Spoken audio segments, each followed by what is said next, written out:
A edição do Agricultura BR de hoje traz em destaque, primeiramente, os cenários que continuam pressionando bastante o mercado de grãos. Isso é um fato, né? Nós temos, hoje mais cedo, nós temos uma queda um pouco mais expressiva, por exemplo, para trigo sendo negociado na Bolsa de Chicago. Mas, de qualquer maneira, mercado muito sensível com as questões do setor financeiro.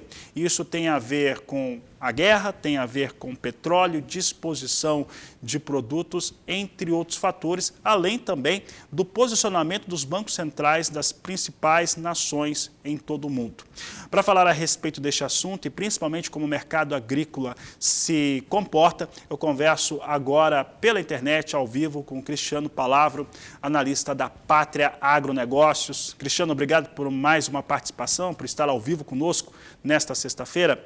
E olha só, Cristiano, temos aí já podemos colocar, né, umas 2 semanas de muita volatilidade, um mercado extremamente nervoso, mas parece que nós estamos observando neste momento parte dos compradores aproveitando preços mais baixos para a soja, por exemplo. Como é que você avalia esse momento do mercado? Boa tarde, seja bem-vindo.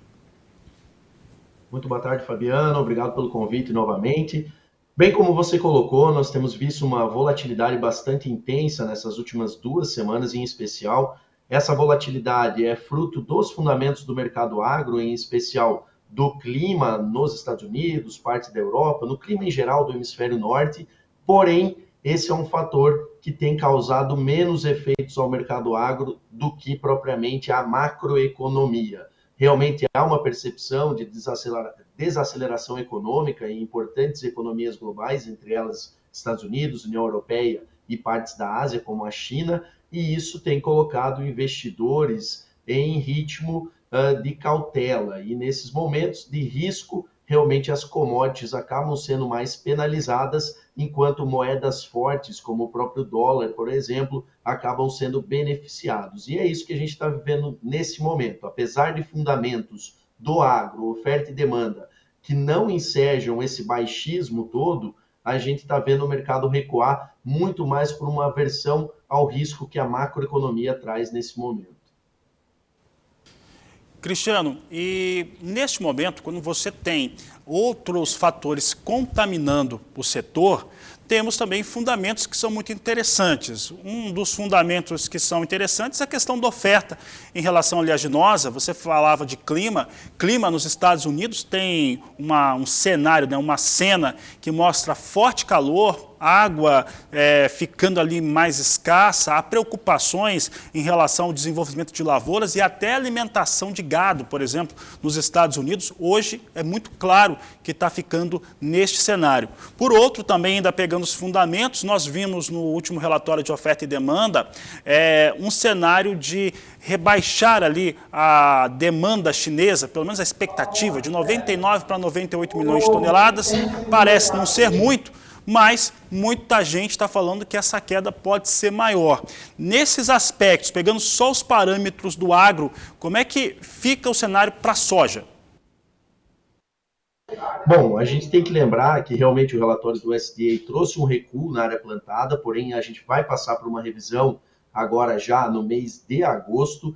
De fato, quando a gente olha o clima norte-americano, apesar da melhora das previsões nesses últimos dias, a gente vê que pelo menos 35% da área ela ainda está sobre um elevado risco produtivo, principalmente quando a gente olha para as porções oeste do cinturão e oeste do delta do Mississippi. São regiões que estão tendo temperaturas muito altas, o nível de umidade no solo é menor, e eu lembro também que o USDA hoje já traz projeções de produtividade muito próximas das máximas históricas que foram obtidas no passado. Então, a gente tem uma situação de uma safra que vem perdendo qualidade nos Estados Unidos, porém, ainda é muito cedo para uma definição final.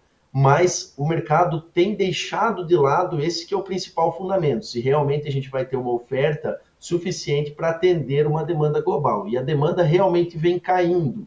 Mas quando a gente olha, Fabiano, para essa demanda chinesa, principalmente, que vem recuando, isso não é um fator novo. A gente teve a China aí processando quase 100 milhões de toneladas de soja no ano de 2020, A projeção para esse novo ano comercial, esse ano 21-22, já era muito abaixo disso já há alguns meses. Então, realmente, a preocupação é que esses níveis de demanda possam se aprofundar ainda mais. E quando a gente olha para outros mercados também, colocando, por exemplo, o trigo, muito afetado hoje pelas decisões do corredor de exportações, quando a gente olha para o milho, que aqui no mercado interno vem sendo muito afetado pela entrada da colheita, mas também tem fundamentos sólidos. Se nós pegarmos hoje o milho a níveis globais, mesmo considerando safras cheias daqui para frente, a gente não vai ter uma mudança significativa de estoques. Então, realmente, quando a gente olha para o fundamento agro, oferta, demanda, e aí o clima é fundamental para isso, ele ainda tem fundamentos sólidos. E como você comentou bem no início do programa, quando a gente observa quedas consecutivas, como a gente viu na terça, quarta e quinta, quando a soja caiu mais de 6% em Chicago, a gente volta a atrair o pessoal para a ponta compradora, porque a gente vê que os preços se tornaram mais baratos olhando para os níveis de oferta e demanda. Realmente são baixas que puxam os investidores e puxam também a ponta compradora que precisa do grão e quer aproveitar essa barganha que o mercado está dando.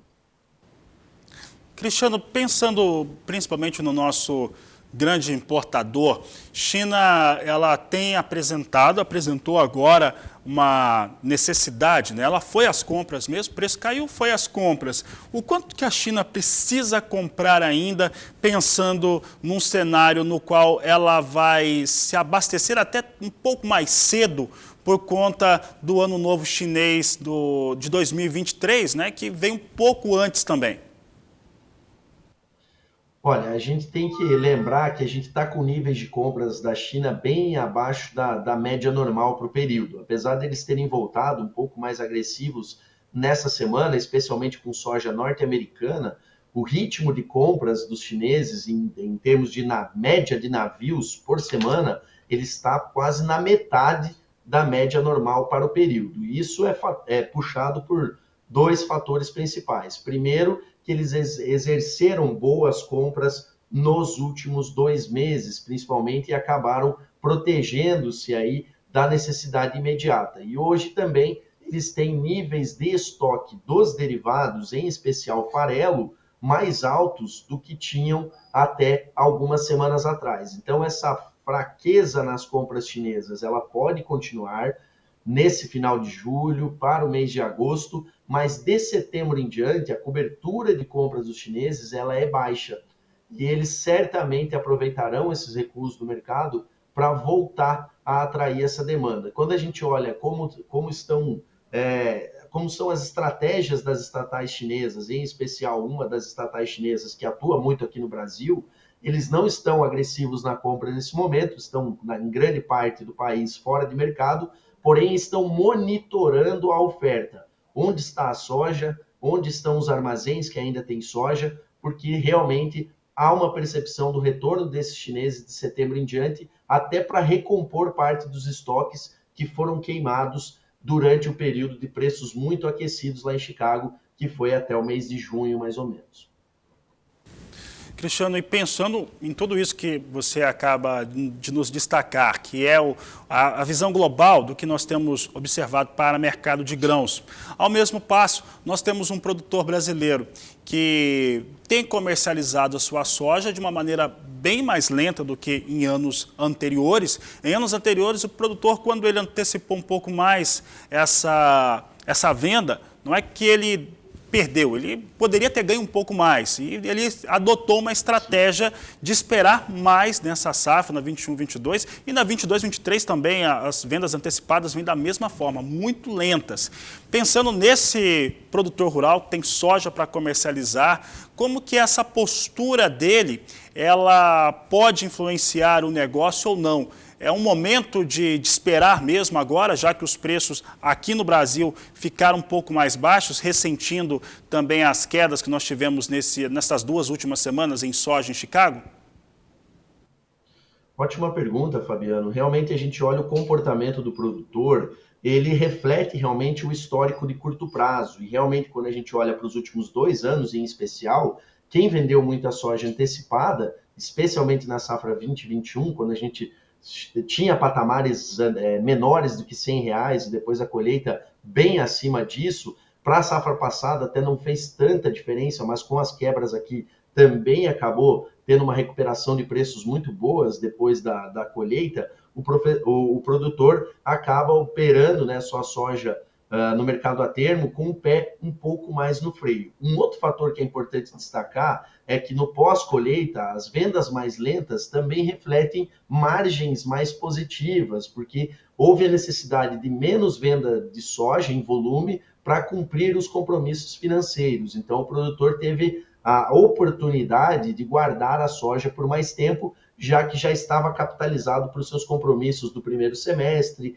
e agora tem também a opção da venda do milho para os compromissos do segundo semestre.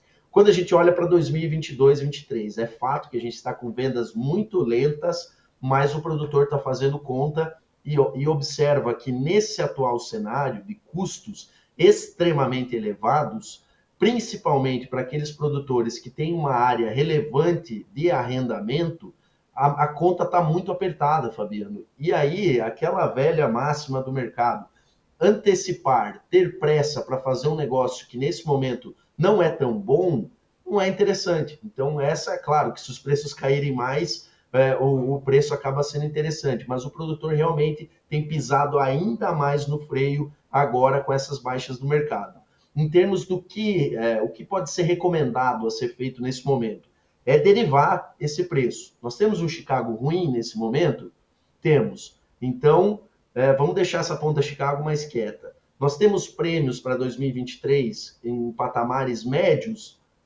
Estão em patamares médios, então realmente não há uma grande mudança a ser esperada. Quem está com uma ponta boa hoje, um preço aquecido? O dólar, por exemplo. Será que já não é o momento de fazer alguma proteção ao dólar, pensando que o dólar spot está em quase 5,50 e o dólar futuro para 2023 já está beirando a casa dos 5,80?